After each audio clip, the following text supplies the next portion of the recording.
सम्मानित साथियों, जिनका आपको बहुत देर से इंतजार था, हमारे बीच में बहुजन समाज पार्टी की राष्ट्रीय अध्यक्ष, उत्तर प्रदेश की 4 बार रही मुख्यमंत्री, इस देश के बहुजन समाज पार्टी के राष्ट्रीय कोऑर्डिनेटर आदरणीय श्री आकाश आनंद जी से मेरा सादर अनुरोध है। ये हरियाणा प्रदेश के कोने कोने से पधारे हुए हरियाणा के संघर्षशील लोग हैं, आप इनका अभिवादन करें। एक बार आप आकर के अपना शुभ संदेश। आकाश आनंद साहब, खास आग्रह और अनुरोध है आपसे, जब तक सूरज चांद रहेगा तेरा नाम रहेगा।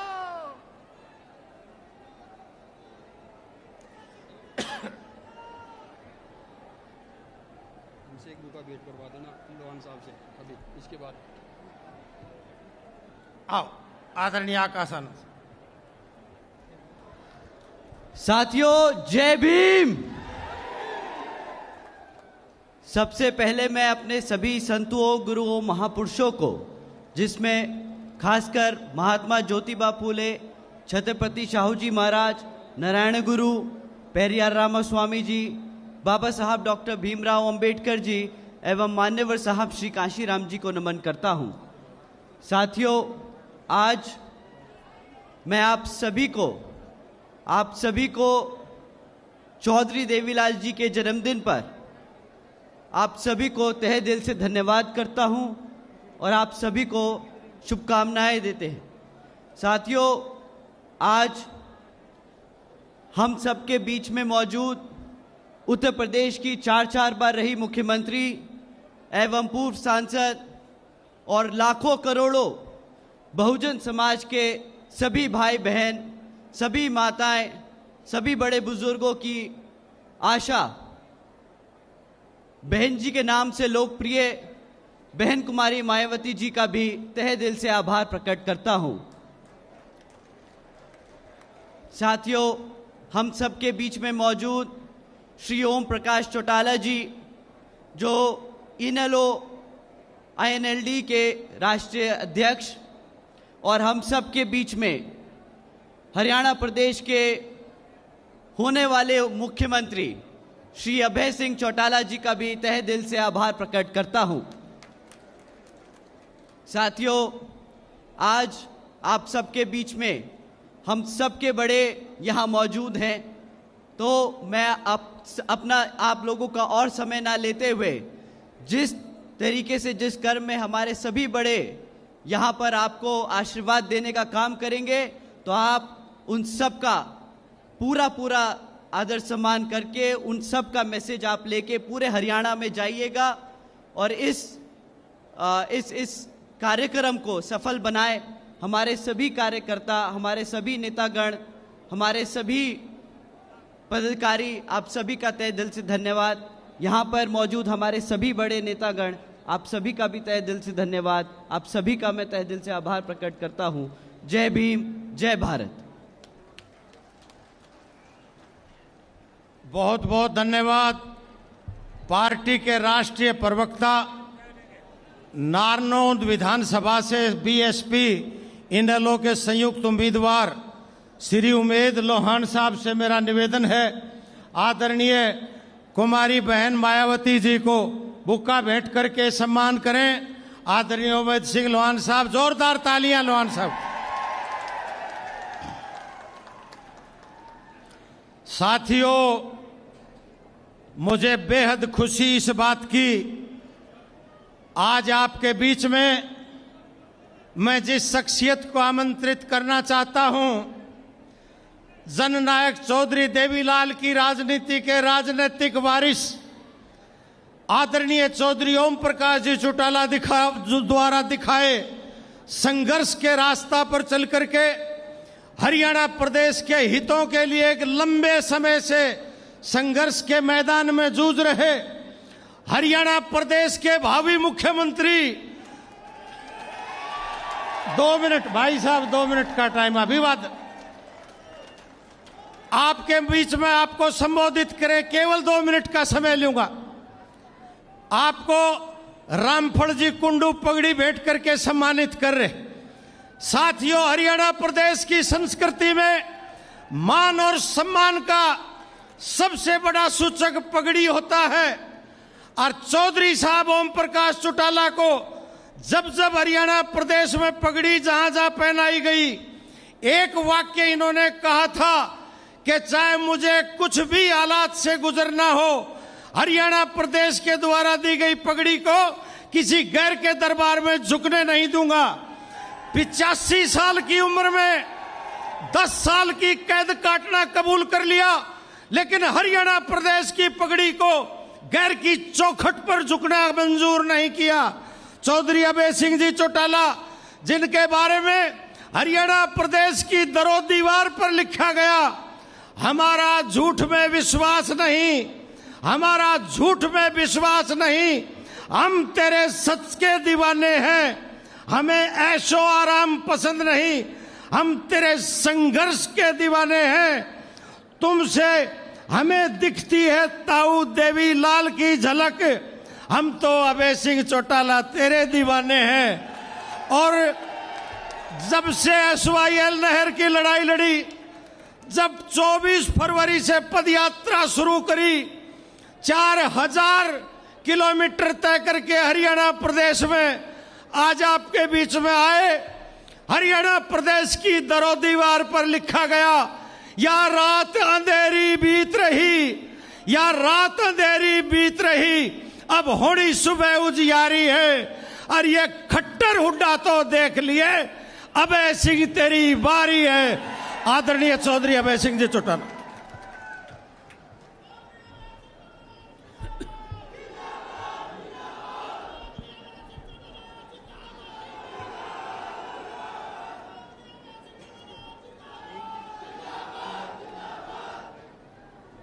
बहुत ही आदर और सम्मान के योग बहुजन समाज पार्टी की राष्ट्रीय अध्यक्ष, उत्तर प्रदेश की 4 बार रही मुख्यमंत्री चौधरी देवीलाल जी के सम्मान दिवस पे आज हमारे बीच में मुख्य अतिथि के रूप में आए बहन कुमारी Mayawati ji, Indian national Lokdal party के राष्ट्रीय अध्यक्ष, आप सबके दिलों पे राज करने वाले आदरणीय चौधरी ओम प्रकाश चौटाला जी, बहुजन समाज पार्टी के राष्ट्रीय कोऑर्डिनेटर आकाश आनंद जी, बहुजन समाज पार्टी के पंजाब, हरियाणा और चंडीगढ़ के प्रभारी श्री रणधीर बेनीवाल जी, इंडियन नेशनल लोकदल पार्टी के प्रदेश के अध्यक्ष, पूर्व में रहे मंत्री चौधरी रामपाल माजरा जी, मेरे साथ मंच पे बैठे हुए दोनों पार्टियों के राष्ट्रीय, प्रदेश, जिला और हल्का स्तर के सभी नेतागण, 90 के 90 विधानसभा क्षेत्र के दोनों पार्टियों के संयुक्त उम्मीदवारगण, आज के इस चौधरी देवीलाल जी के सम्मान दिवस पे आए हुए हरियाणा भर के आदरणीय मेरे पिता तुल्य बुजुर्गों, नौजवान साथियों, सम्मान के योग्य माताओं, बहनों, पत्रकार, छायाकार दोस्तों, साथियों, आज इस भांगड़ की ऐतिहासिक धरती पे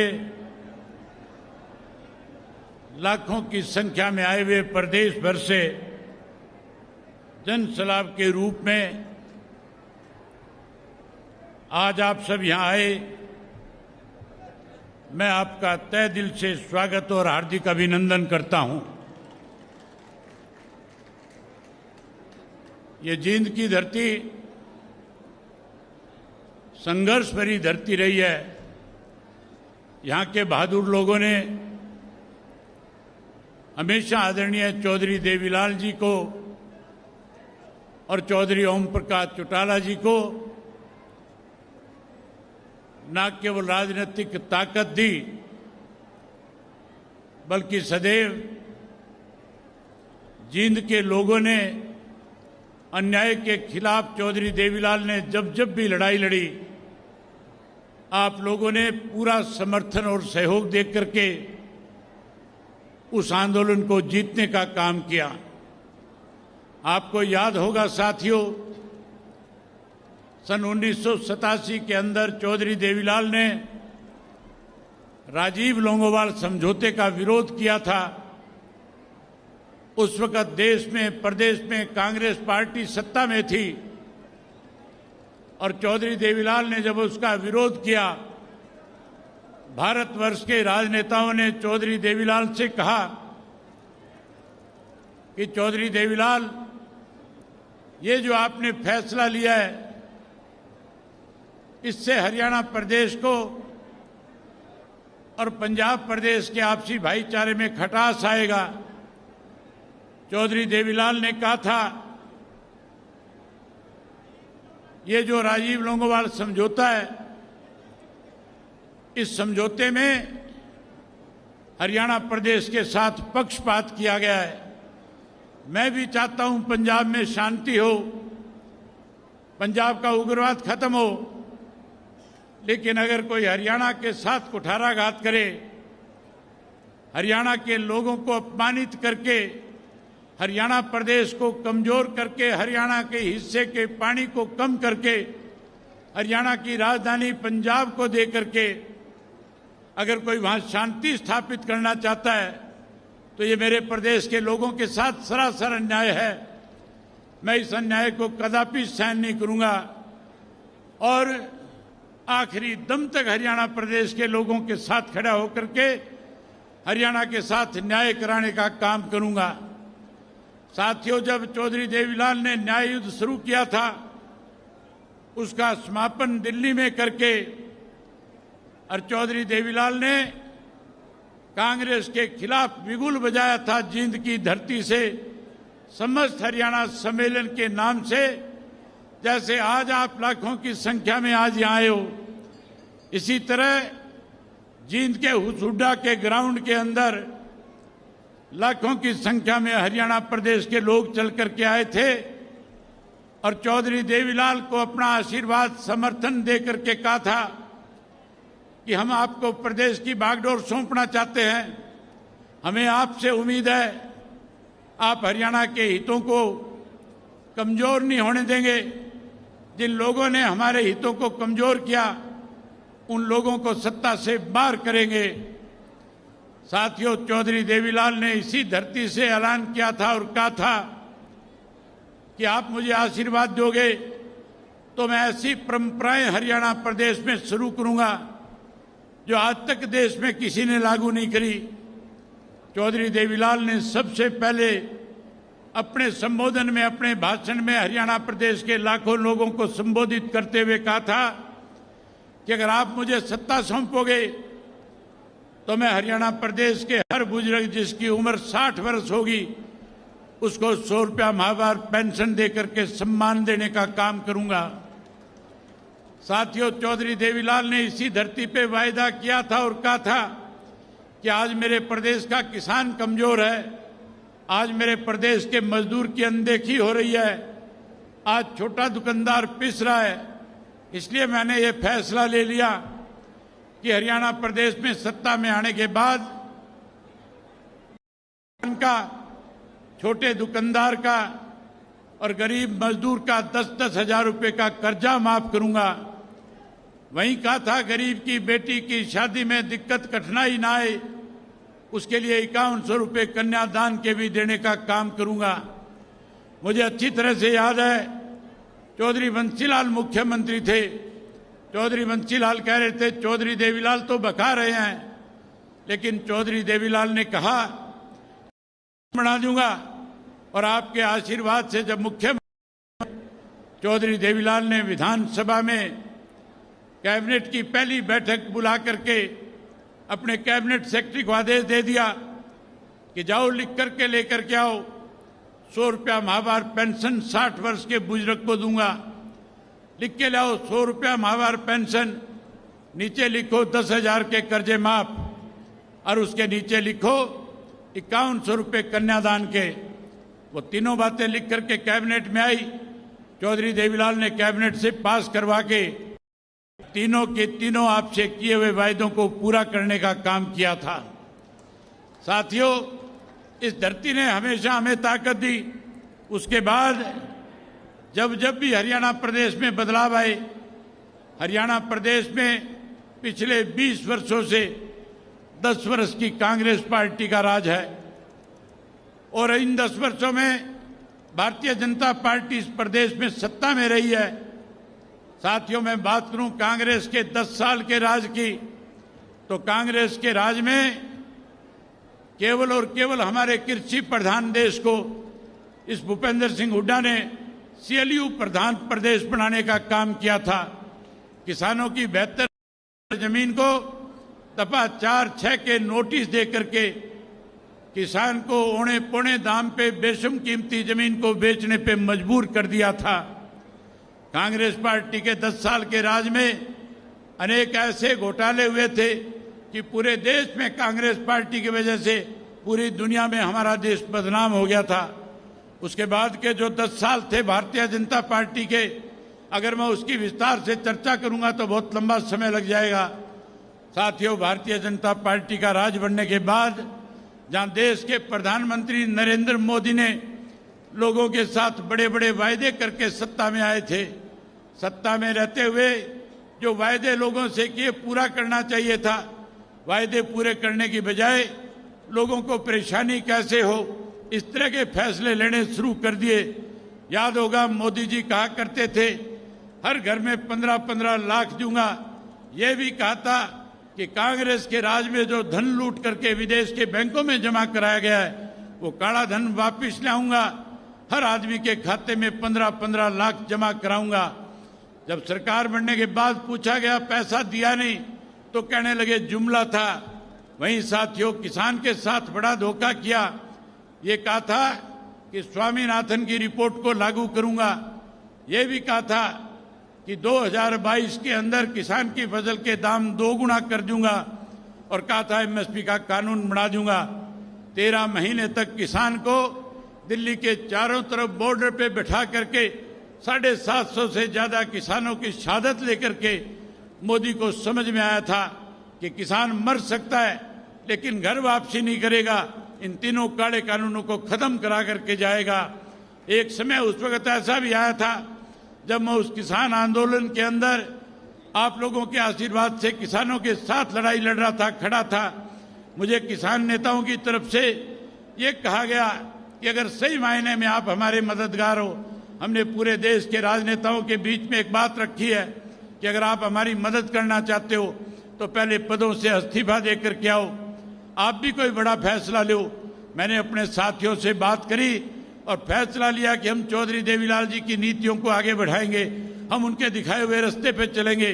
और फैसला ले लिया कि 26 जनवरी तक या तो तीनों काले कानून खत्म हो जाएंगे, अगर ये काले कानून खत्म नहीं किए गए तो 27 जनवरी को इस्तीफा दे करके किसानों के साथ खड़ा हो जाऊंगा। 26 जनवरी को काले कानून खत्म नहीं हुए थे। 27 जनवरी को विधानसभा में जाकर के अध्यक्ष के मुंह पे इस्तीफा मार के और 27 जनवरी को किसानों के बीच में जाकर के खड़ा हो गया था, किसानों की लड़ाई लड़ी और तब तक उस लड़ाई में उनके साथ रहा था जब तक किसान के साथ सरकार की तरफ से जो भेदभाव किया जा रहा है खत्म नहीं हो गया था। साथियों, भाजपा के राज में न केवल महंगाई बढ़ी, भ्रष्टाचार बढ़ा, भाजपा के राज में कानून व्यवस्था खत्म होगी। वहीं हमारे पढ़े लिखे नौजवान को जमीन बेच करके विदेश जाने पे मजबूर होना पड़ा, बेरोजगारी बढ़ गई। उसके साथ साथ साथियों, जहां बेरोजगारी बढ़ी है वहीं हमारे प्रदेश के अंदर नशा बढ़ गया, अपराध बढ़ गया। आज इस प्रदेश का किसान दुखी है, आज इस प्रदेश का मजदूर दुखी है, आज इस प्रदेश का व्यापारी और कर्मचारी दुखी है। आज पूरा प्रदेश इस भारतीय जनता पार्टी को सत्ता से बाहर करना चाहता है। वहीं साथियों, जो कांग्रेस पार्टी सत्ता के सपने ले रही है, जो कांग्रेस पार्टी रोजाना ये कह रही है कि हम सत्ता की तरफ बढ़ रहे हैं, हम सत्ता में आ रहे हैं, उस पार्टी की हालत ऐसी है, उनके नेताओं के बोल इस किस्म के हैं कि आज वो हमारी दलित महिलाओं को अपमानित करने का काम करते हैं। आज उनके नेता इस किस्म की भाषा का प्रयोग करते हैं जो मैं आपके सामने बोल करके बता भी नहीं सकता। आज उनके पास चुनाव लड़ाने के लिए उम्मीदवार भी नहीं है। आज हाशिए पे कांग्रेस आकर के खड़ी हो गई है। आज तो साथियों, कांग्रेस सत्ता में आने के लिए किस तरह के लोगों के साथ लुभावने वायदे करने का काम कर रही है। मैं पिछले दिनों अखबारों में ऐड देख रहा था, उन ऐड में लिखा हुआ था कि अगर कांग्रेस पार्टी सत्ता में आएगी 300 यूनिट बिजली फ्री कर देगी। लिखा हुआ था कि 6000 पेंशन कर देंगे। उसमें लिखा हुआ था गरीब को 100 गज का प्लाट दे देंगे। उसमें अनेक ऐसे वायदे लोगों के साथ कर रहे थे और ये कह रहे थे कि आप हमें सत्ता में लेकर के आओ। ये केवल सत्ता का लॉलीपॉप था, ये केवल आपको लुभाने की बात थी। वायदे तो पूरे किए थे चौधरी देवीलाल ने, और जो वायदे हम आपके बीच में करेंगे, हम आपसे वायदा करते हैं चौधरी देवीलाल की नीतियों को आगे बढ़ाएंगे। और जो वायदा आज मैं आपके बीच में करके जाऊंगा, उन वायदों को बहुजन समाज पार्टी और इंडियन नेशनल लोकदल पार्टी की सरकार बनने के बाद हम पहली कलम से पूरा करने का काम करेंगे। वायदे अगर पूरे किसी ने किए तो उत्तर प्रदेश के अंदर बहन मायावती ने मुख्यमंत्री बनने के बाद किए थे। जहां गरीब को नौकरी दी, वहीं गरीब आदमी को कैसे अमीर आदमी के बरोबर खड़ा किया जाए, इसलिए उन्होंने उनको कम ऋण के ऊपर पैसा दे करके ऊपर आगे बढ़ाने का काम किया था। कैसे गरीब आदमी का उत्थान हो, इसके लिए संघर्ष किया, लड़ाई लड़ी थी। आज जो वायदे मैं आपके बीच में करूंगा, आप हमें सत्ता में लेकर के आओ, सरकार बढ़ाओ। आपकी सरकार बनने के बाद जो बातें आज मैं आपके बीच में कह करके जाऊंगा, उनको पूरा करने का काम करूंगा। साथियों, मैं आपसे एक बात वायदा, कोई भी वायदा आपसे करने से पहले आपसे एक बात पूछना चाहता हूं। अगर आप मेरी बात से सहमत होंगे तभी मैं आपके सामने अगली बात रखने का काम करूंगा। मैं आपसे पूछना चाहता हूं, क्या आपको मेरी कही हुई बात पे विश्वास और भरोसा है या नहीं है? आपको यह विश्वास है कि जो बात मैं आपके बीच में कह करके जाऊंगा, सत्ता में आने के बाद उसको पूरा भी करके दिखाऊंगा? अगर आप मेरी बात से सहमत हैं तो एक बार दोनों हाथ उठा करके कहो कि सहमत हैं। साथियों, चौधरी देवीलाल जी ने 100 रुपया पेंशन बढ़ाई थी, आज से 35 वर्ष पहले बढ़ाई थी। वो 100 रुपया आज के 10,000 से भी ज्यादा है। आज किसी ने पेंशन बढ़ाई तो चौधरी ओम प्रकाश चौटाला जी ने उसको आगे बढ़ाने का काम किया था। साथियों, कांग्रेस के लोग कह रहे हैं 6,000 करेंगे। मैं उन कांग्रेसियों से पूछना चाहता हूं, 10 साल राज था, काम मर गए थे तुम, तब तुमने पेंशन क्यों नहीं बढ़ाई? आज केवल लालच दिया जा रहा है। ये रीत चौधरी देवीलाल ने चलाई थी, इस रीत को आगे चौधरी ओम प्रकाश चौटाला ने बढ़ाया था, और इसको और आगे ले जाने का काम बहुजन समाज पार्टी और इंडियन नेशनल लोकदल पार्टी दोनों मिलकर के करेगी। हम 100 रुपए वाली पेंशन 7500 रुपया महीना करके बुजुर्गों का मान सम्मान बढ़ाने का काम करेंगे। वही साथियों, आज हमारे प्रदेश में बेरोजगारी देश में सबसे ज्यादा है। 2 लाख से ज्यादा पद सरकारी नौकरियों के खाली पड़े हैं। मैं अनेक गांवों में गया हूं, छोटे छोटे बच्चे जो है पलायन करके विदेशों में अपनी जमीनें बेच के, हम उन बच्चों के लिए अच्छी पॉलिसी बनाने का काम करेंगे। और वहीं हर घर से एक पढ़े लिखे नौजवान बच्चे को, चाहे वो बेटा है बेटी है, उसको सरकारी नौकरी कानून बना करके देने का काम करेंगे। जो बच्चा नौकरी से वंचित रह जाएगा उसे मायूस नहीं होने देंगे। हम उस बच्चे को जब तक नौकरी नहीं लग जाएगा 21,000 रुपया बेरोजगारी भत्ता देकर के उसका मान सम्मान बढ़ाएंगे। वहीं उसके साथ साथ हमारी लाखों हजारों की संख्या में माताएं बहनें आई बैठी है। मोदी इनसे झूठ बोल रहा था, कह रहा था कि मैं माताओं बहनों को चूल्हे से पूछा छुड़ा दूंगा, कहता था घर घर में गैस का कनेक्शन पहुंचा दूंगा, गैस का सिलेंडर मुफ्त में दूंगा। आज कांग्रेस वाले कहते हैं 500 का कर देंगे। ये 10 साल में जो 250 रुपए में चौटाला साहब के राज में मिला करता था, इन्होंने महंगा किया था, महंगाई बढ़ाई थी। ये लोग आज केवल बरगलाने के लिए, आज केवल वोट हासिल करने के लिए इस तरह की बात कहते हैं। आपको माताओं बहनों को चिंता करने की जरूरत नहीं है। आप सरकार बनाओ। संगठन की सरकार बनने के बाद फिर मैं भरी सभा में आपसे वायदा करता और कहता हूं कि सरकार बनने के बाद महीने की 1 तारीख को हरियाणा प्रदेश की बहुजन समाज और इंडियन नेशनल लोकदल पार्टी की सरकार की तरफ से आपको गैस का सिलेंडर हर महीने मुफ्त में मिला करेगा। जहां आपको गैस का सिलेंडर फ्री में दूंगा, वहीं माताओं और बहनों को 1100 रुपए उस सिलेंडर के साथ आपके खाते में जमा कराऊंगा, ताकि आपकी रसोई बढ़िया चले, किसी किस्म की दिक्कत ना आए। वहीं उसके साथ साथ साथियों 4 काम और करूंगा। मुफ्त में पानी पीने का हर घर में टूंटी पहुंचा करके देने का काम करेंगे। ये तो बिजली के कहते हैं 300 यूनिट माफ करेंगे, मैं कहता हूं बिजली के मीटर पड़वा करके मनोहर लाल खट्टर के घर भिजवा दूंगा। हर किसी को डोमेस्टिक लाइट का 1 नया पैसा बिल नहीं भरना पड़ेगा, पूरा बिजली का बिल माफ करेंगे। सोलर सिस्टम लगाएंगे गांव गांव में और हर गांव में बिजली की सप्लाई मुफ्त में देने का काम करेंगे। वहीं उसके साथ साथ ओल्ड पेंशन स्कीम को भी लागू करेंगे। जिस कांग्रेस ने ओल्ड पेंशन स्कीम खत्म करी थी, मैं कर्मचारियों से कहना चाहूंगा, मौका आ गया बदला लेने का। यही तरीका है बदला लेने का।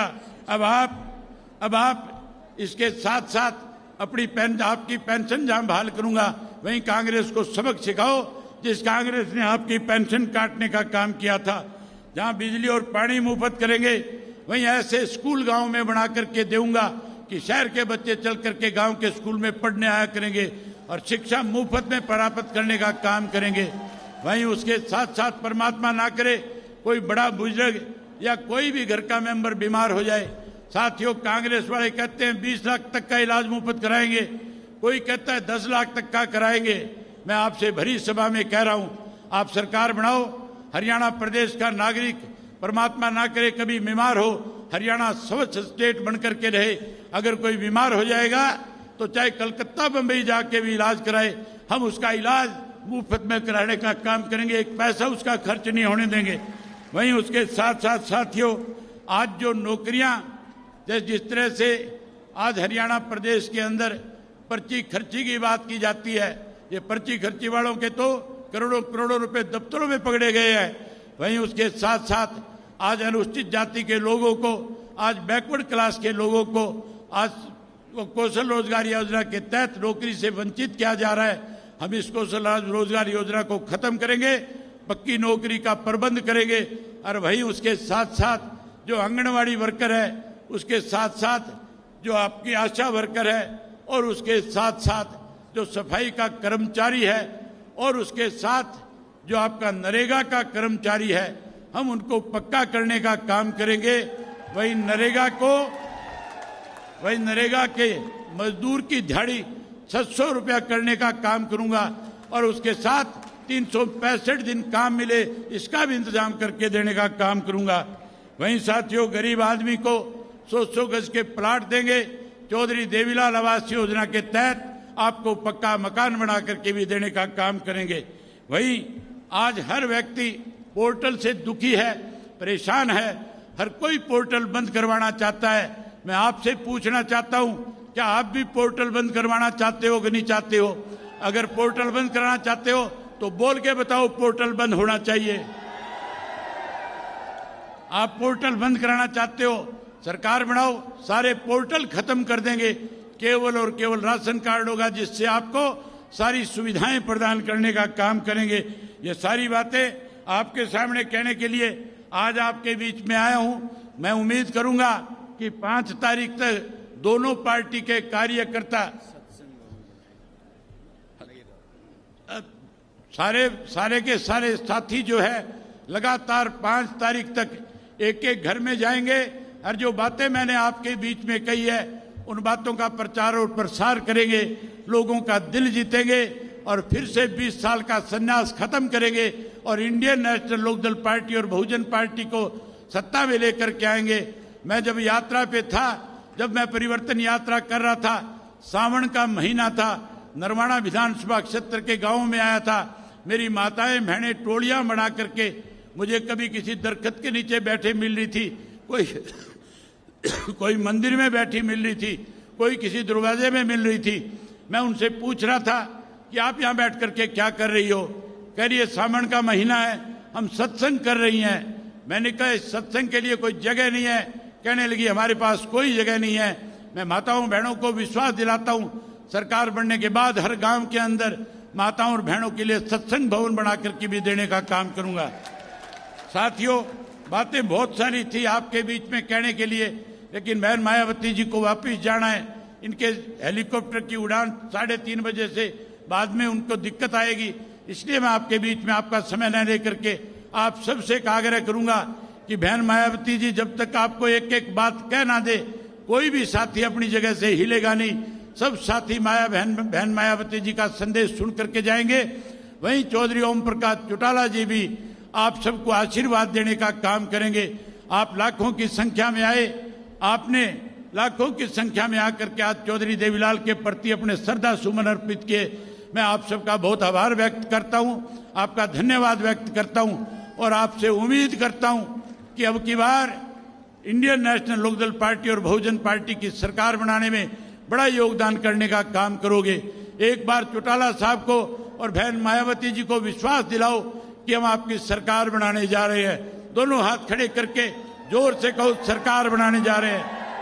आप सब ने मेरी बात सुनी, आप सबका बहुत धन्यवाद। जय हिंद, जय हरियाणा। सम्मानित साथियों, अब हम आमंत्रित करते हैं बहुजन समाज पार्टी की राष्ट्रीय अध्यक्ष, उत्तर प्रदेश की 4 बार रही मुख्यमंत्री, इस देश के शोषितों, पीड़ितों, गरीबों की मसीहा, सर्वे समाज के मान और सम्मान का प्रतीक आदरणीय बहन कुमारी मायावती जी से निवेदन पूर्वक आग्रह करते हैं कि आएं और इस जनसभा को संबोधित करने का काम करें। सम्मानित साथियों,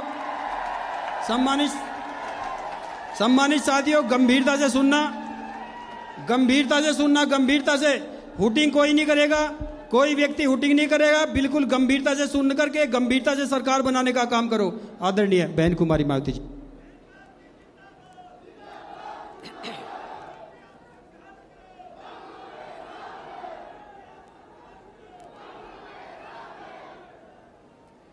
भारतीय राष्ट्रीय लोकदल के राष्ट्रीय अध्यक्ष चौधरी ओम प्रकाश चौटाला जी व वरिष्ठ राष्ट्रीय महासचिव चौधरी अभय चौटाला जी के नेतृत्व में तथा बीएसपी हरियाणा प्रदेश यूनिट आदि के भी अथक प्रयासों से आज माननीय चौधरी देवीलाल जी के जन्मदिन के उपलक्ष्य में सम्मान दिवस के रूप में हो रही इस विशाल महारैली में इकट्ठा हुए भारतीय राष्ट्रीय लोकदल व बहुजन समाज पार्टी के बने इस गठबंधन के सभी छोटे बड़े पदाधिकारी, नेता एवं कार्यकर्तागण, आज आप लोग माननीय चौधरी देवीलाल जी के जन्मदिन को इसे सम्मान दिवस के रूप में मनाने के साथ साथ यहाँ हरियाणा प्रदेश में विधानसभा के लिए हो रहे आम चुनाव में अपने बने इस गठबंधन के उम्मीदवारों के भी समर्थन में हमें सुनने के लिए यहाँ भारी संख्या में इकट्ठा हुए हैं, तो इसके लिए मैं आप सभी लोगों का हार्दिक दिल से आभार प्रकट करती हूँ। और जिनको अर्थात गठबंधन के उम्मीदवारों को कामयाब बनाने के लिए भारतीय राष्ट्रीय लोकदल के राष्ट्रीय अध्यक्ष चौधरी ओम प्रकाश चौटाला जी व वरिष्ठ राष्ट्रीय महासचिव चौधरी अभय चौटाला जी और इनके सभी साथीगण तथा बीएसपी के भी नेशनल कोऑर्डिनेटर श्री आकाश आनंद व यहाँ के संयोजक श्री रणधीर बेनीवाल और इनके भी सभी साथीगण पूरे जी जान से लगे और इस गठबंधन को इनेलो के राष्ट्रीय अध्यक्ष चौधरी श्री ओम प्रकाश चौटाला जी का भी पूरा समर्थन व आशीर्वाद प्राप्त है, जो हमारे बीच में यहाँ मौजूद भी हैं। और अब मैं यहाँ आपके हरियाणा प्रदेश में अपने इस गठबंधन की अपने बने इस गठबंधन की सरकार बनाने के संबंध में कुछ जरूरी बातें आप लोगों के सामने रखूं, लेकिन इससे पहले मैं माननीय चौधरी देवीलाल जी के जन्म दिवस पर इनको शत शत नमन व अपने हार्दिक श्रद्धा सुमन अर्पित करने के साथ ही इनकी देश व जन सेवा को भी पूरे तहे दिल से आदर सम्मान करती हूँ। हालांकि इनके बारे में वैसे आप लोगों को ये मालूम है कि ये देश के उप प्रधानमंत्री व हरियाणा प्रदेश के मुख्यमंत्री भी रहे हैं। साथ ही इन्होंने यहाँ के हरियाणा को अलग से राज्य बनाने में भी अपनी काफ़ी सक्रिय व निर्णायक भूमिका निभाई है। किसानों के हित के लिए इन्होंने काफ़ी संघर्ष व आंदोलन भी किया है, जिसमें वे जेल भी गए हैं। इसके पूर्व में देश की आज़ादी के लिए भी इनका सराहनीय योगदान रहा है, जबकि कांग्रेस के राज में लगी इमरजेंसी में इनको भी जेल में जाना पड़ा है। इसके साथ साथ ये सामाजिक क्षेत्र में व राजनीति में भी काफ़ी सक्रिय रहे हैं। ये अपनी पार्टी भारतीय राष्ट्रीय लोकदल के संस्थापक व राष्ट्रीय अध्यक्ष भी रहे हैं। इस प्रकार से ये सीधे तौर पर देश व आम जनता से जुड़े रहे हैं। ऐसे महान व्यक्तित्व वे अपने समय में खासकर खुद के अपने समाज में तथा किसानों में भी अति लोकप्रिय रहे माननीय चौधरी देवीलाल जी का आज जन्म दिवस है, जिनकी जयंती को सम्मान दिवस के रूप में मनाने व इनके इस कार्यक्रम में मेरे मुख्य अतिथि के रूप में शामिल होने के साथ साथ अपने गठबंधन के सभी छोटे बड़े सम्मानित नेता एवं कार्यकर्तागण आदि भी यहाँ भारी संख्या में पहुँचे हैं। तो उसके लिए मैं खासकर चौधरी ओम प्रकाश चौटाला जी व चौधरी अभय चौटाला जी को तथा इनके परिवार के सभी सदस्यों को व इनके सभी अनुयायियों व समर्थकों आदि को भी इस शुभ अवसर पर हार्दिक बधाई एवं शुभकामनाएं देती हूँ। जो ये लोग उनके बताए हुए रास्तों पर चलकर उनके कारवां को आगे बढ़ाने में पूरे जी जान से लगे हैं। और वैसे भी इस समय यहाँ विधानसभा के लिए हो रहे आम चुनाव में यदि बीएसपी व इनेलो का बना ये गठबंधन अपनी सरकार बना लेता है तो फिर यही इनके लिए इस बार इनको सच्ची श्रद्धा भी होगी। इस उम्मीद के साथ ही यहाँ हो रहे विधानसभा चुनाव में अब मेरा ये कहना है कि अपने देश को आज़ाद हुए व भारतीय संविधान को भी लागू हुए यहाँ बरसों बीत चुके हैं और इस लंबी अवधि में केंद्र व आपके हरियाणा प्रदेश में भी विभिन्न विरोधी पार्टियों की सरकारें रही हैं। लेकिन दुख की बात यह है कि इस दौरान आपके यहाँ हरियाणा प्रदेश में भी अधिकांश विरोधी पार्टियों की रही सरकारों में सर्व समाज में से दलितों, आदिवासियों, पिछड़े वर्गों, मुस्लिम व अन्य धार्मिक अल्पसंख्यकों के साथ साथ गरीबों, मजदूरों, किसानों, व्यापारियों एवं अन्य मेहनतकश लोगों का भी पूर्ण रूप से विकास व उत्थान आदि नहीं हो सका है। जिनकी सरकारों की गलत नीतियों एवं गलत कार्य प्रणाली आदि को अब इन्हें और ज़्यादा आजमाने की जरूरत नहीं है।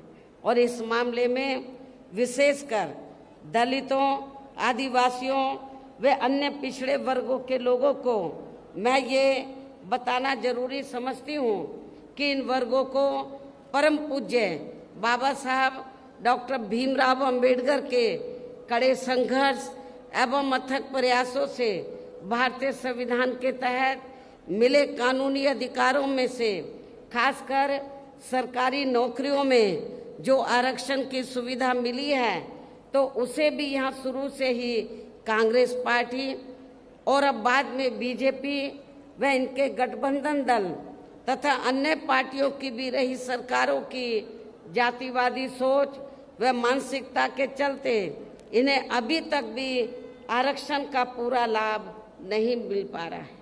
इन वर्गों के लोगों को अभी तक भी इन्हें आरक्षण का पूरा लाभ नहीं मिल पा रहा है। और अब तो इनके इस आरक्षण को ये पार्टियां मान्य कोर्ट की आड़ में इसे प्रभावहीन बनाने में वे खत्म करने की भी पूरी कोशिश में लगी हुई है। और इसका खास उदाहरण दिनांक 1 अगस्त 2024 को माननीय सुप्रीम कोर्ट का दिया गया निर्णय है, जिस पर कांग्रेस, बीजेपी व इनके सहयोगी दल अभी तक भी अपनी चुप्पी साधे हुए हैं। और इस संदर्भ में यदि केंद्र की भाजपा सरकार की व कांग्रेस की तथा इनके गठबंधन दलों की भी नीति व नियत साफ होती, तो फिर ये सरकार माननीय सुप्रीम कोर्ट के आरक्षण को लेकर आए निर्णय में, जिसमें कोर्ट ने एससी व एसटी के आरक्षण में वर्गीकरण व क्रीमी लेयर आदि को लागू करने की बात कही है, जो उसे खत्म करने व फिर करने की बात कही है, तो उसे खत्म करने व फिर से पूर्व की स्थिति में लाने के लिए विशेष सत्र बुलाकर संवैधानिक संशोधन विधेयक जरूर लाती यदि इनकी नियत साफ होती, तथा उसे पास भी जरूर करवाती। और इसके लिए पूरा विपक्ष मिलकर सरकार पर दबाव भी जरूर बनाता। और हम भी देखते हैं कि विपक्ष कितना दलितों और आदिवासियों के आरक्षण के साथ है, लेकिन ऐसा करना तो बहुत दूर की बात रही, बल्कि इन्होंने माननीय सुप्रीम कोर्ट के इस आए निर्णय पर कुछ भी खुलकर नहीं बोला है। और इस मामले में केंद्र की भाजपा सरकार व अधिकांश सभी विरोधी पार्टियां अभी तक भी चुप्पी साधे हुए हैं। इतना ही नहीं, बल्कि अब एससी एसटी आरक्षण में वर्गीकरण व क्रीमी लेयर को भी लागू करने का ये कार्य माननीय सुप्रीम कोर्ट ने राज्य सरकारों के ऊपर ही छोड़ दिया है, जो अब अपने हिसाब से इसका पूरा राजनीतिक फायदा भी उठाएंगे। साथ ही इसकी आड़ में इन वर्गों को बांटकर इन्हें आपस में भी लड़ाएंगी। अर्थात अब ये पार्टियां फूट डालो व राज करो की नीति का भरपूर फायदा उठाएंगे, जबकि संविधान के मुताबिक किस जाति को एससी व एसटी की सूची में शामिल करना है या नहीं करना है, तो इसका ये अधिकार अभी तक केवल संसद व माननीय राष्ट्रपति जी को ही दिया हुआ था, जिसे 1 अगस्त 2024 को माननीय सुप्रीम कोर्ट के आए निर्णय के जरिए वापस लेकर इसे अब सीधे राज्य सरकारों को ही दे दिया गया है, जिससे अब इन वर्गों के साथ काफी जाति होगी। अर्थात इनका अब ये आरक्षण ना के बराबर ही रह जाएगा। और अब कांग्रेस के श्री राहुल गांधी ने तो विदेश में जाकर इनके सभी आरक्षण को ही आगे वक्त आने पर खत्म करने का ही ऐलान कर दिया है। लेकिन जब वो भारत में रहते हैं और खास तौर से भारत में रहते हैं और उनको लगता है कि किसी राज्य में चुनाव हो रहा है तो फिर इधर आकर वो गिरगिट की तरह रंग बदल लेते हैं और क्या बोलते हैं इधर आकर कि हम आरक्षण के पक्ष में हैं। बाहर जाकर वो बोलते हैं हम आरक्षण को खत्म करना चाहते हैं इंडिया में SC ST के, और इधर आकर बोलते हैं कि हम आरक्षण के पक्ष में हैं। आप इसको कांग्रेस की क्या नीति समझेंगे? ये कांग्रेस की दोहरी नीति है, ये स्पष्ट नीति नहीं है। ये भी आप लोगों को समझना चाहिए। तो ऐसी कांग्रेस पार्टी जो SC ST के आरक्षण के बारे में कहती कुछ है और करती कुछ है, तो आपको इस पार्टी को, जो इस बार हरियाणा में तो विधानसभा का आम चुनाव हो रहा है, इस चुनाव में खास तौर से दलितों को इनको सबक सिखाना बहुत जरूरी है।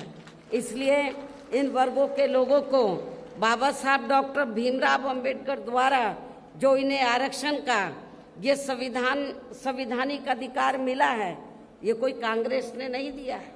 ये परम पूज्य बाबा साहब डॉक्टर अंबेडकर ने SC ST वर्गों के लोगों को जो आरक्षण की सुविधा दिया है, ये संविधानिक अधिकार परम पूज्य बाबा साहब डॉक्टर अंबेडकर ने आप लोगों को दिया है।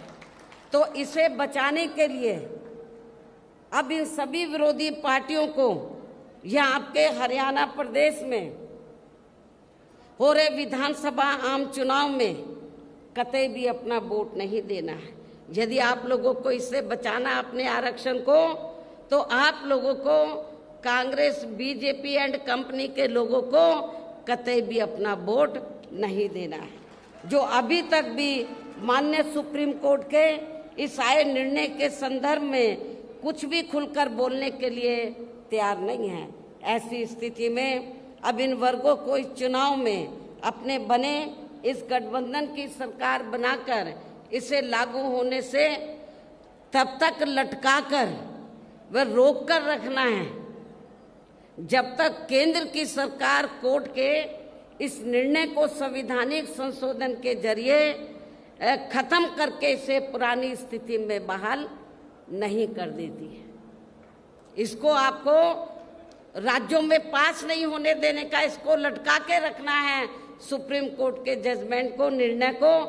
कब तक? जब तक केंद्र की सरकार कोर्ट के इस निर्णय को संवैधानिक संशोधन के जरिए खत्म करके इसे पुरानी स्थिति में बहाल नहीं कर देती है। और इसके लिए अब आप लोगों को इस चुनाव में या उन सभी विरोधी पार्टियों को सत्ता में आने से जरूर रोकना है जो माननीय सुप्रीम कोर्ट के आए इस निर्णय के पक्ष में है, समर्थन में है। और इनके स्थान पर अब आपको एक तरफा अपना वोट केवल BSP व इनेलो के बने अपने इस गठबंधन को ही देना है, ताकि सत्ता में आकर यहाँ आपके स्टेट में, आपके हरियाणा प्रदेश में माननीय सुप्रीम कोर्ट के आए इस निर्णय पर कुछ हद तक अंकुश लगाया जा सके। जब तक पार्लियामेंट में ये संशोधन बिल पास नहीं होता है तो कम से कम ये गठबंधन की सरकार बनती है तो हम उसको लागू नहीं होने देंगे, इसको लटका कर रखेंगे। तो ये इसके लिए आप लोगों को अपने गठबंधन की सरकार बनाना बहुत जरूरी है। इतना ही नहीं बल्कि यहाँ विरोधी पार्टियों की ज़्यादातर रही जातिवादी मानसिकता के चलते देश में आज़ादी के बाद शुरू में केंद्र एवं अधिकांश राज्यों में भी काफ़ी लंबे समय तक सत्ता में आसीन रही कांग्रेस पार्टी ने व इनके सहयोगी दलों ने भी, और अब पिछले कुछ वर्षों से केंद्र एवं काफ़ी राज्यों में भी BJP व अन्य जातिवादी पार्टियों की भी रही सरकारों ने इनका आरक्षण का कोटा अभी तक भी पूरा नहीं किया है, पूरा नहीं भरा है। आपके हरियाणा प्रदेश में भी काफ़ी सीटें खाली पड़ी हुई हैं, जबकि यूपी में जब मेरे नेतृत्व में 4 बार सरकार बनी, मैंने विशेष अभियान चलाकर जो सरकारी नौकरियों में रिजर्वेशन कोटा अधूरा पड़ा था या पूरा नहीं था, उसको मैंने विशेष अभियान चलाकर इसको पूरा कराया था। इसे फिर अंत में अधिकांश और ये क्यों नहीं भरते हैं? कांग्रेस, बीजेपी, जो अन्य पार्टियां इनका आरक्षण का कोटा ये पूरा क्यों नहीं करती हैं? क्योंकि उनको मालूम है कि लोग भूल भाल जाएंगे और इससे फिर अंत में अधिकांश किसी न किसी रूप में फिर ये पार्टियां इनकी नौकरियों को सामान्य वर्गों को ही दे देती हैं। पदोन्नति में आरक्षण को तो इन्होंने मान्य कोर्ट की आड़ में काफी हद तक खत्म ही कर दिया है और इस मामले में लगभग यही खराब स्थिति हमें यहाँ के हरियाणा प्रदेश में भी देखने के लिए मिल रही है। इसके साथ ही अब इन वर्गों के लोगों को प्राइवेट सेक्टर में आरक्षण दिए जाने की व्यवस्था किए बिना ही केंद्र व राज्यों में भी ज़्यादातर सरकारी कार्य यहाँ प्राइवेट सेक्टर के जरिए ही देश के अधिकांश बड़े बड़े पूंजीपतियों व धन्ना सेठों को ही दिए जा रहे हैं, जिसके कारण आपके यहाँ हरियाणा प्रदेश सहित पूरे देश में अब इन वर्गों के लोगों को आरक्षण का बहुत कम ही लाभ मिल पा रहा है और अब इससे पूरे देश में दलितों व आदिवासियों के साथ साथ अन्य पिछड़े वर्गों को भी काफ़ी ज़्यादा नुकसान हो रहा है। जबकि अन्य पिछड़े वर्गों के लोगों को भी ये मालूम होना चाहिए, इन्हें मंडल कमीशन की रिपोर्ट के तहत आरक्षण की ये सुविधा केंद्र में कांग्रेस पार्टी की रही सरकार में नहीं बल्कि बीएसपी के कड़े संघर्ष एवं अथक प्रयासों से ही केंद्र में रही श्री बीपी सिंह की सरकार में ही मिली थी, जिसके लिए बीएसपी को काफ़ी संघर्ष करना पड़ा था, जिसका भी अब यहाँ जातिवादी विरोधी पार्टियों की चल रही सरकारें इन्हें पूरा लाभ नहीं दे पा रही हैं। इसके साथ ही श्री बीपी सिंह की सरकार में ही इन वर्गों के मसीहा परम पूज्य बाबा साहब डॉक्टर भीमराव अंबेडकर को भी यहाँ भारत रत्न की उपाधि से सम्मानित किया गया था, जिसके लिए वो हर प्रकार से पात्र भी थे, जो इनको बहुत पहले ही ये सम्मान मिल जाना चाहिए था, जिसके लिए विशेषकर कांग्रेस पार्टी प्रमुख तौर से जिम्मेवार व कसूरवार भी है। इससे इन वर्गों के प्रति इस पार्टी की हीन व जातिवादी मानसिकता साफ झलकती है, जिसने इनके कारवां को आगे बढ़ाने वाले वे हर मामले में समर्पित व्यक्तित्व मान्यवर श्री कांशीराम जी के देहांत होने पर केंद्र में रही इसी कांग्रेस पार्टी की सरकार के चलते हुए एक दिन का भी राष्ट्रीय शोक घोषित नहीं किया गया था। इन वर्गों के मामले में यहाँ मैं ये भी कहना चाहती हूँ, केंद्र द्वारा लोकसभा व विधानसभा चुनाव में महिलाओं को जो 33% आरक्षण देने की बात कही गई है, तो उसमें SC, ST व OBC वर्गों की महिलाओं को अलग से कुछ भी आरक्षण नहीं दिया गया है। इसके साथ ही इन वर्गों के लोगों को जुल्म जाति से निजात दिलाने के लिए जो भी नियम व कानून आदि बने हैं, तो उन पर भी केंद्र व अधिकांश राज्यों की सरकारें सही से अमल नहीं कर पा रही हैं, जिससे अब यहाँ खासकर दलितों व आदिवासियों के ऊपर शोषण करने वाले लोगों का, अति पिछड़े वर्गों के लोगों के ऊपर भी शोषण करने वाले लोगों का मनोबल और भी ज़्यादा बढ़ रहा है।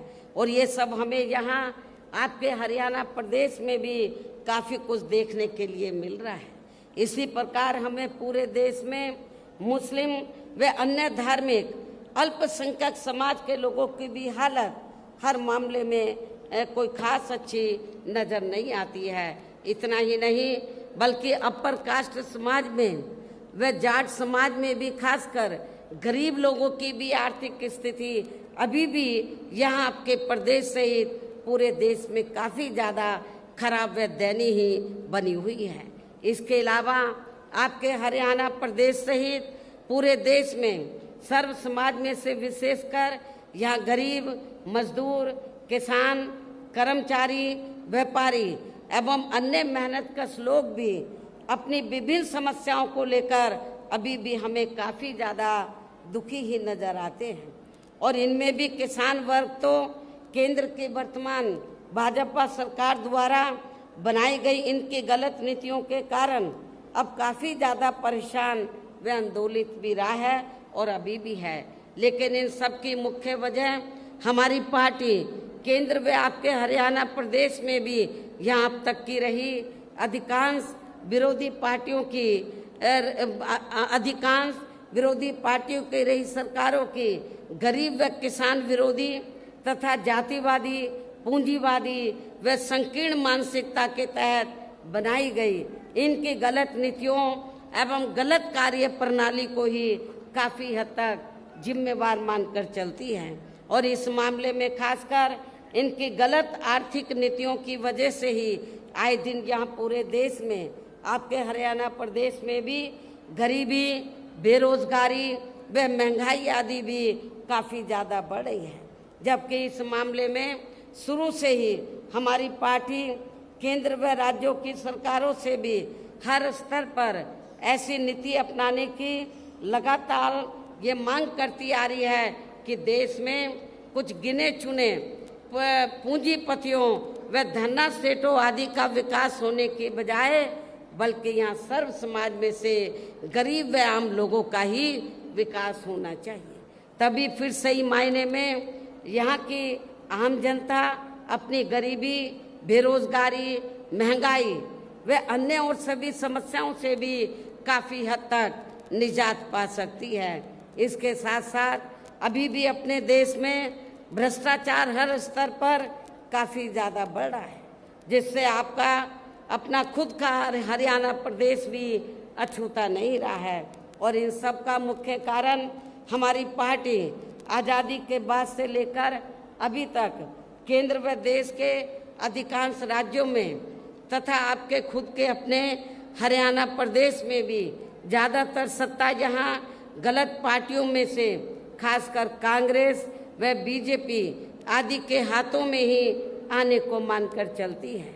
और इन पार्टियों को हमारी पार्टी इसलिए भी जिम्मेवार मानकर चलती है क्योंकि शुरू से ये पार्टियां केंद्र व देश के अधिकांश राज्यों में भी ज़्यादातर यहाँ बड़े बड़े पूंजीपतियों व धन्ना सेठों की ही आर्थिक मदद से सत्ता में आती रही हैं। और सत्ता में आ जाने के बाद फिर ये पार्टियां अधिकतर मामलों में अपनी आर्थिक एवं अन्य सभी नीतियां यहाँ गरीब व आम जनता की समस्याओं को दूर करने के हिसाब से तैयार नहीं करती हैं, बल्कि देश के उन बड़े बड़े पूंजीपतियों व धन्ना सेठों को ही फायदा पहुंचाने के हिसाब से अपनी अधिकांश नीतियां तैयार करती है, जिनके धन व बल से चुनाव लड़कर ज़्यादातर ये पार्टियां केंद्र व आपके राज्य सहित देश के अन्य राज्यों में भी अभी तक यहाँ सत्ता में आती रही हैं, जिसके कारण ही अब पूरे देश में व आपके खुद के अपने प्रदेश में भी अभी भी हमें यहाँ सर्व समाज के लोग, गरीब लोग अधिकांश मामलों में अपनी विभिन्न समस्याओं को लेकर काफ़ी ज़्यादा दुखी व परेशान ही नजर आते हैं। जबकि पूरे देश में बहुजन समाज पार्टी ही अकेली एक ऐसी पार्टी है जो विरोधी पार्टियों की तरह देश के बड़े बड़े पूंजीपतियों व धन्ना सेठों की आर्थिक मदद से नहीं बल्कि अपनी पार्टी के ही आम कार्यकर्ताओं की आर्थिक मदद से चुनाव लड़कर यहाँ केंद्र व राज्यों की सत्ता में आना चाहती है, ताकि हमारी पार्टी सत्ता में आने के बाद फिर बिना किसी दबाव के वे आज़ाद होकर सर्व समाज के लोगों की सभी समस्याओं का समाधान करके उन्हें हर मामले में वे हर स्तर पर यहाँ खुशहाल बना सके। और इसी आधार पर चलकर ही आबादी के हिसाब से देश के सबसे बड़े प्रदेश उत्तर प्रदेश में 4 बार हमारी पार्टी ने अपने नेतृत्व में वहाँ सरकार भी बनाई है। और हमने अपनी सभी चारों रही सरकारों में अपनी पार्टी की विचारधारा एवं सिद्धांतों के तहत चलकर वैसे तो वहाँ सर्व समाज के हितों का पूरा ध्यान रखा है, लेकिन सभी मामलों में प्राथमिकता पहले हमने वहाँ सर्व समाज में से विशेषकर उन दलितों, आदिवासियों, पिछड़े वर्गों अक़लियत समाज के लोगों को तथा गरीब एवं असहाय लोगों को ही दी है, जिनकी वहाँ हर मामले में व हर स्तर पर सभी विरोधी पार्टियों की रही सरकारों में उनकी हीन, जातिवादी, संकीर्ण व पूंजीवादी सोच होने के कारण काफ़ी ज़्यादा उपेक्षा की गई है।